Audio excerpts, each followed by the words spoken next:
একটা মেয়ে যখন শ্বশুরবাড়ি থেকে বাপের বাড়িতে যায় তখন তার ফিলিংসটা কেমন থাকে এই ভিডিওটা দেখলে আসলে আপনারা বুঝতে পারবেন। সো আমার জিম আজকে ওনার বাপের বাড়িতে যাবে, তো তার মনের মধ্যে এমন একটা খুশি, এত খুশি সেটা বলার বাইরে। তো অনেক সময় রেডি হইতে তার অনেক সময় লাগে, কিন্তু বাপের বাড়ি যাওয়ার কথা শুই না তার রেডি হইতে মনে হয় হ্যাঁ একদম AK-47 গুলি যে দ্রুত যায় ওর রেডি হওয়া এতটা দ্রুত হইতেছে। দেখতেই পারতেছেন জুতা একটা পরছে, মানে তারপরে যে নুপুর পড়তে হবে সে খেয়ালও নাই। তবে অলরেডি আমি আমার রেডি হইতে তো খুব একটা বেশি সময় লাগে না, 4 মিনিট, 4 মিনিটের অর্ধেক করলে যা হয় 2 মিনিট। আমার রেডি হইতে সেই 2 মিনিট সময় লাগে। তো খুশিতে একদম নাচানাচি শুরু করে দিচ্ছে যে অনেকদিন পর বাপের বাড়িতে যাবে। তো আমাদের জীবনের অনেক বড় একটা হিস্টোরি আছে, কোনো একদিন শোনাবো, কোনো একদিন বলতে যদি ফেসবুকে সাকসেসফুলি হতে পারি তাহলে আপনাদেরকে শোনাবো অনেক হৃদয় বিদারক একটা ঘটনা। তো যাই হোক, আমি খুঁজতেছিলাম ওর ব্যাগের মধ্যে টাকা পয়সা আছে কিনা, কারণ বাপের বাড়িতে যাবে, কারণ আমার কাছে টাকা নাই, কারণ বর্তমানে আমি ফকিরের থেকেও ফকির, বলা চলে ফকিরের বাপ। তো আমার 120 টাকা দিল ভাড়ার জন্য। আমার কাছে আসলেই টাকা নাই, তো 120 টাকা দিল, অন্তত ভাড়া হবে, কিছু নিয়ে যদি নাও যাইতে পারি অন্তত ভাড়াটা হবে। তো এর জন্য বউরে অবশ্যই ধন্যবাদ দিতে হয়, অনেক অনেক ধন্যবাদ। যদিও আমি ওর টাকাটা ফেরত দিলাম, বললাম তুমি ভাড়া দিও। তো ফাইনাল লুক আসলে রেডি হয়েছে, আমারে বলতেছে কেমন লাগতেছে, তো আমি বলতেছিলাম তোমারে বান্দরের থেকেও বান্দর নিয়ে লাগতেছে।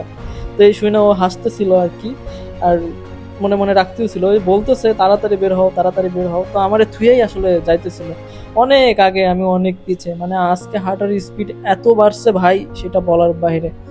আসলে আর কি, তো আমরা বরাবরই যেখানে গাড়ির জন্য অপেক্ষা করি, তো গাড়ির জন্য অপেক্ষা করতেছিলাম। এখানে আমাদেরকে অপেক্ষা করতে হয় কারণ এই রাস্তায় গাড়ি পাওয়াটা অনেক কঠিন। তো ফাইনালি গাড়ি পাওয়ার পর আমরা গাড়িতে উঠছিলাম, দেন আমরা একটা অটোতে যাই। তো যাওয়ার পর ওরে বলতেছিলাম যে তোমার বাপের বাড়ি তুমি কি নেবা নাও, হ্যাঁ, কারণ এটা একটা টেকনিক। আপনি নিজে নিলেও অনেক কিছুই নিতে মন চাইবে বা নিতে হবে, আর আপনি যখন বইয়ের উপর দায়িত্ব দিবেন তো সবসময় সেফলি কম কিছু নেওয়ার চেষ্টা করবে, বলা চলে এটা একটা সেফ। তো আর কি, তো আমি সবসময় এই টেকনিকটাই অবলম্বন করি, সবসময় চিন্তা করি ওই নিক। তো বরাবরই আমি আগে যাওয়ার কোনো সুযোগ ছিল না, ও সবসময় আমার টাইনা হেসরা, মনে হয় যে যদি পারে তো আমার পাও দইরা টাইনা নিয়ে যাইতে পারে। তো আর কি ফাইনালি আরও সিএনজিতে যাইতে হয় ওদের বাসায়, ওদের বাসা যাইতে হলে মানে বুঝতেই পারবেন এমন রাস্তা সেটা বলার বাইরে। ওর ঢং ফুরাইতেছে না, ও প্রচুর পরিমাণ ঢং করতেছে আমার সাথে, কারণ খুশি, বুঝতেই পারতেছেন বাপের বাড়ি যাওয়ার খুশি একটা অন্যরকম। তো মাঝখানে হঠাৎ আমার সাথে একটু রাগ করে, আমি জানি না কেন রাগ করে, যদি ওর রাগটা আমার ভালো লাগে মাঝে মাঝে। তো সেই হৃদয় বিদারক রাস্তার শুরু হইলো ওর বাসায় যাইতে। আমি এই রাস্তার জন্য আসলে যাইতে চাই না, কারণ মনে হয় যে বিলের মধ্যে দিয়ে যাইতে হইতেছে, তো অলরেডি বৃষ্টি শুরু হয়ে যাইতেছিল। তো আমি বলতেছিলাম তুমি দৌড়াও, হ্যাঁ, কারণ কিছুক্ষণ পর হয়তো সব কিছু হারায় যাইতে পারে। তো ওদের বাড়িতে যাইতে হইলে পানির মধ্যে যাইতে হয়, ক্ষেতের মধ্যে যাইতে হয়, আরো কত কি। যাই হোক, বৃষ্টি অনেক হইতেছিল আর রাত হয়েছিল, ভিডিও করার আর কোনো সুযোগ পাইলাম না।